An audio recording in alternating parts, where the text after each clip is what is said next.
work out well in East Germany. I think Cuba has a really unique democratic system which does seem to function very well, and the majority of Cubans are happy with it, but I mean, no matter which democratic system it is, you can always make it more direct. Just make things as directly democratic as humanly possible. That's my advice to any world leaders out there. I know there are a couple of world leaders who watch my videos. Okay, that's all the questions that I have time for today. Thank you to everyone who sent in questions and subscribed since my last video. At the moment of recording this, we're at 1,173 subscribers. So I gained 173 subscribers since my last video, where I asked you to send in questions. So that's awesome. I'm going to answer all of the other questions from the YouTube comments in my next Q&A video, so stay tuned. Also, I've seen several people say that they don't get my videos in their subscription feed, so if you want to be notified whenever I make a new video, click the notification bell next to the subscribe button. I don't know why YouTube thought it was a good idea to make the subscribe button basically worthless, but yeah, the bell is the new subscribe button, so click that please. Like this video if you liked it, and be sure to follow me on social medias if you feel like it. Links are in the description as always. Thank you for watching. Shall we still be slaves and work for wages? It is outrageous, has been for ages. Oh, this earth by right belongs to toilers, and not to spoilers of liberty. The master class is small, but they have lots of gall. When we unite and gain our right, if they resist, we'll use our might. There is no middle ground. This fight must be one round to victory for liberty. Our class is marching. Hello Scapegoat, and welcome to Communist Q&A episode 3. Now this episode is going to be a little bit different than my previous two. In this episode I'm going to answer more questions, but also give shorter answers, as opposed to how I did my other Q&A videos, where I only answered a handful of questions, but gave pretty long answers. I want you to let me know what you think about this format. Is it good? Is it bad? Should I go back to giving longer answers, or should I stick with this? Leave a comment down below. Now then, let's get to it. The following questions are all from my YouTube video Ask the Communist Anything. Daniel Weber on YouTube asks, what specific economic system would you advocate for in a modern socialist state? To start off, about 20% of workplaces should be cooperatives owned and controlled by the workers themselves. 80% should be controlled by the state, which in turn needs to be democratic and continuously working toward converting more and more of the state-owned industries into cooperatives. The Melon Man asks, I've heard many people say that the USSR was actually state capitalist. Do you agree with this? No, I'd use the term state socialist. Bob Knight asks, what's your opinion on leftcoms? What's your opinion on leftipol? Leftcoms will be given the right to complain about what other people are doing when they start doing something themselves. I don't go on leftipol. Feeblecrom asks 3 questions. Firstly, isn't it better to work within the mainstream left-wing parties to achieve change? Even if it's only a minor reform, isn't that better than nothing? Especially in the current political environment where communist parties are more than marginalized. It depends on the country. Communist parties are marginalized everywhere. Secondly, they ask views on Brexit, the EU, and French presidential elections. The EU is bad, and so are the French presidential candidates. Lastly, they ask favorite revolution, the future one. Ancom asks, do you believe communism can be individualistic? Yeah, I guess. I'm not really a fan of the whole individualism versus collectivism debate. I don't think it's going anywhere, and it's ultimately pointless.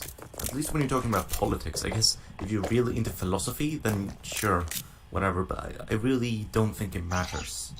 Josh P. asks, opinion on Dr. Richard Wolff and his Democracy at Work project. Pretty cool. Simon Decker Lindros asks 2 questions. Firstly, what are your views on Sweden's immigration policies the last 20 years? Has it been too generous or has it been too strict? Literally abolish all borders. Secondly, they ask, is there any chance of revolution in Western countries, considering how the Western working class benefit from the exploitation of poor countries? Yes. 67% of young Greek people would join in an uprising against the state.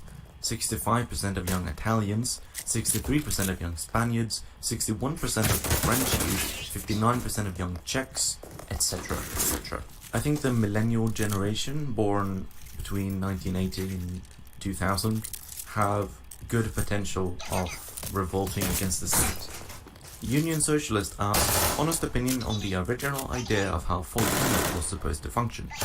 The idea was basically to turn Sweden into a welfare state in which, quote, no one would be left behind, but eventually it was scrapped because it was too socialistic for a political party which fucking dares call itself socialist to this day. I fucking hate the Social Democrats so much. Sani Sander asks, how in a communist society do you prevent someone from gaining power and reversing what has been created? I would turn that question on its head. How would a single individual gain enough power and influence to change the entire world from a classless, moneyless, stateless society into a capitalist society? That would be like someone today reversing capitalism back into the mode of slave-based economy like in ancient Rome. Is it possible? I guess, but it's not exactly a fear that we have. Adman Go asks, what is your opinion on Antifa? Antifa is not an organization. If you buy an Antifa flag, go outside and say you're Antifa, you're as much Antifa as anyone else. If you stab a dude, Antifa stab that dude. Antifa is just a bunch of loosely connected people who all have their own motivations for doing what they're doing. I can't support or be against Antifa because there is no such thing. It's all just people who do shit for their own reasons. There is no organization, there is no political party called Antifa. They're just people who say that they are Antifa. If your question is what is my opinion on anti-fascism, I wholeheartedly support anti-fascism, but I can't say that I support Antifa because there's no such thing as a collective Antifa. John Graham asks, why should an individual be entitled to the labor of another individual without their consent? I completely agree, John Graham. Why should a capitalist be entitled to the labor of his workers? I mean, a worker doesn't consent to work because if they don't work, then they don't get paid, and if they don't have money, then they starve to death. And just because you choose doing something over literally dying, that doesn't mean you're doing that thing voluntarily. Labor is entitled to all that it creates. Eat the rich. I'm glad we agree, John Graham. Morgan Bronson asks, hi, I'm an alcoholic. We're in agreement about a lot of things. I am, however, against the state, on principle.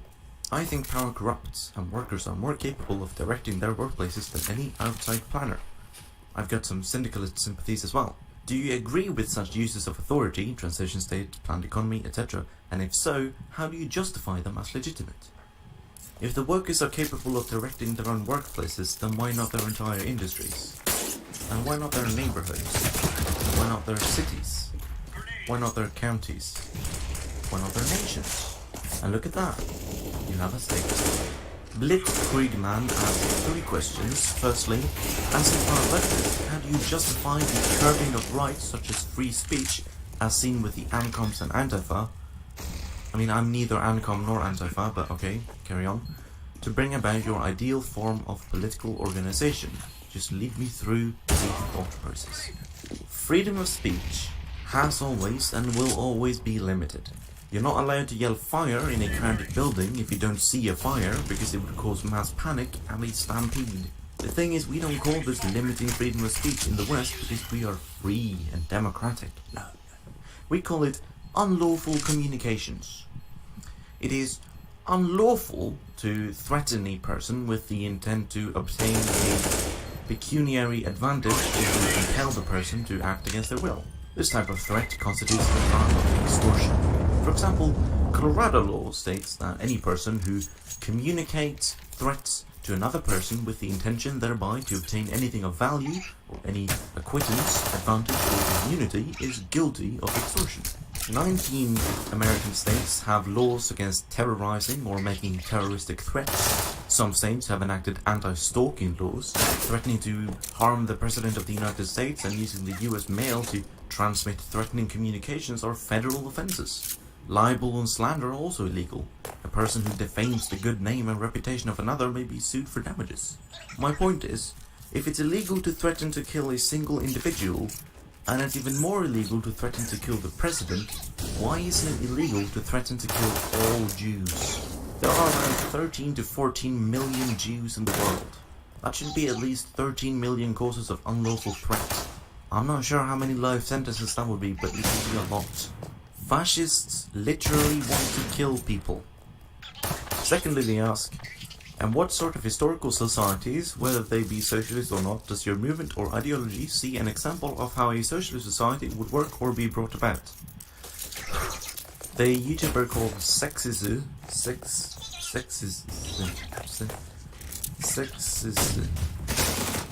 how the fuck do you pronounce your name? Anyway, that YouTuber made a video about this and it's really good and you should watch it. Lastly, they ask also if you wouldn't mind explaining why socialist states like Venezuela aren't successful. Is it because they're really state capitalist, and if so, how does happen while a socialist party in power? Venezuela still has a largely capitalistic economy. They haven't even gotten to the point where they would be called state capitalist. Yes, a socialist party is in power, but that doesn't automatically mean that the economy has fully transitioned into a socialist economy. The reason why Venezuela isn't doing well right now is because the United States and Saudi Arabia dropped oil prices, and Venezuela's economy is largely dependent on oil. Uruguay, Ecuador and Bolivia are other countries in South America which follow pretty much the same ideology which Venezuela does, but they are doing just fine. In fact, Uruguay is doing fantastically well. But you never see liberals talking about them, do you? No, it's always Venezuela. I wonder why. Daniel Otitoson asks two questions. Firstly, what do you see as the biggest obstacle for Marxism? The United States of America.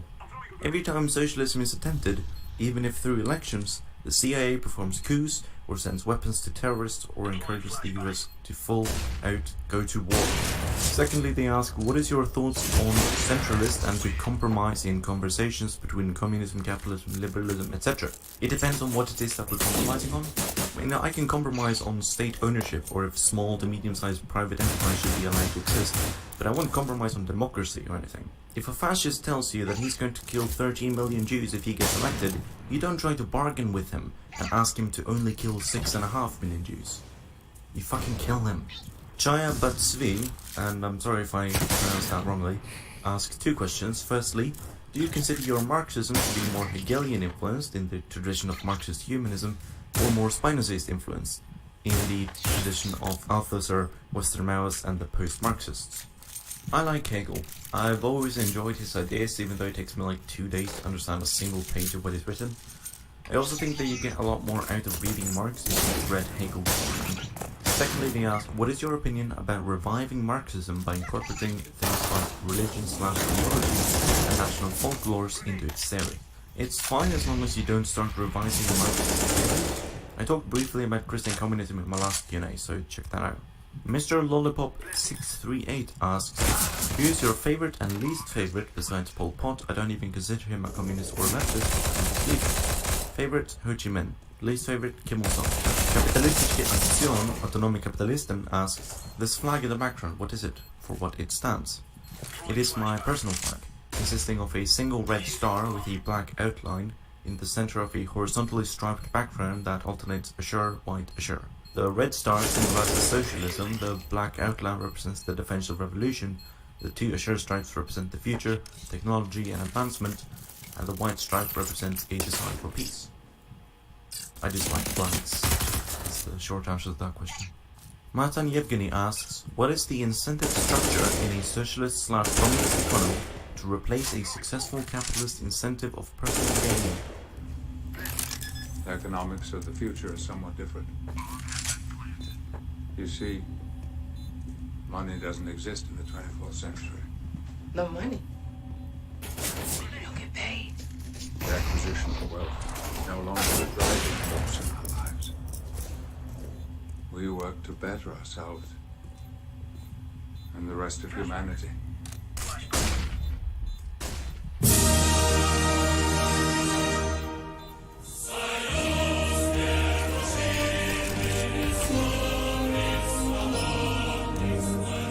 Tomas Roma asks, did your parents raise you as a communist or did you come to that conclusion by yourself?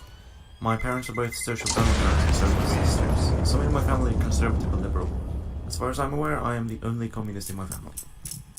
Aus Schrona asks, how can you call yourself a communist when you likely do not live as a communist would?